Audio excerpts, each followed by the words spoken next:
Saudara, yakni kasus asusila Hashim Asyari yang membuatnya dipecat dari jabatan Ketua KPU.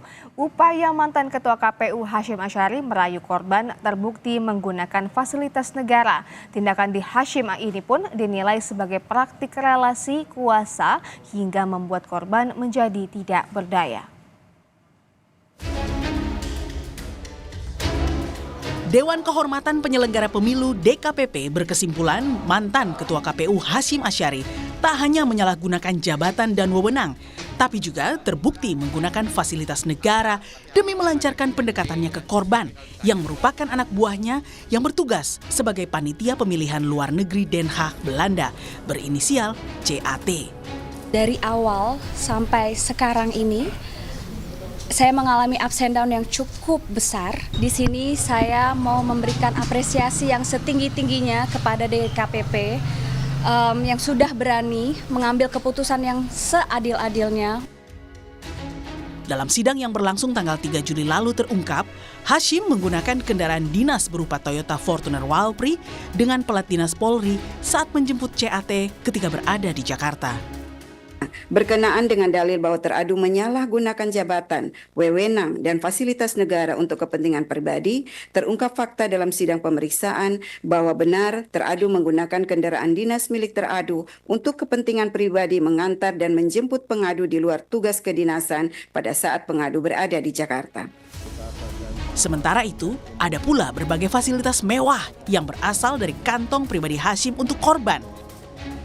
Seperti tiket pesawat pulang pergi Jakarta-Singapura senilai 8.600.000 lebih. Dan ada juga tiket pesawat pulang pergi Jakarta-Belanda sebanyak 3 kali senilai 100 juta rupiah.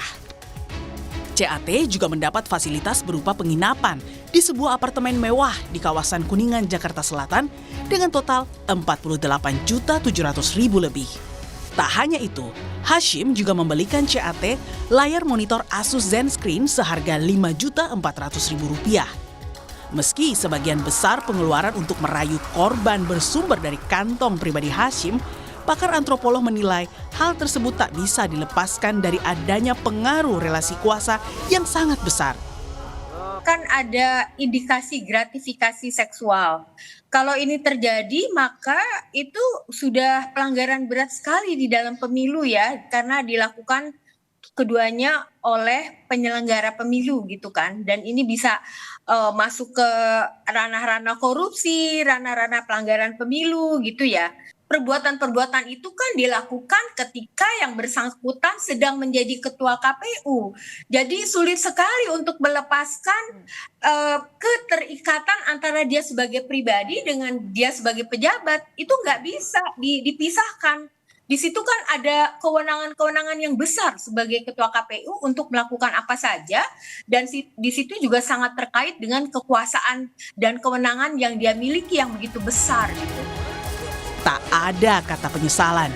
Hashim justru berterima kasih pada DKPP karena sudah membebaskannya dari tugas berat sebagai penyelenggara pemilu.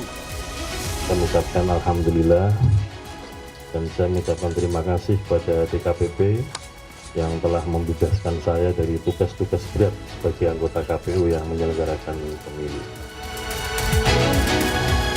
Tim Liputan Kompas TV.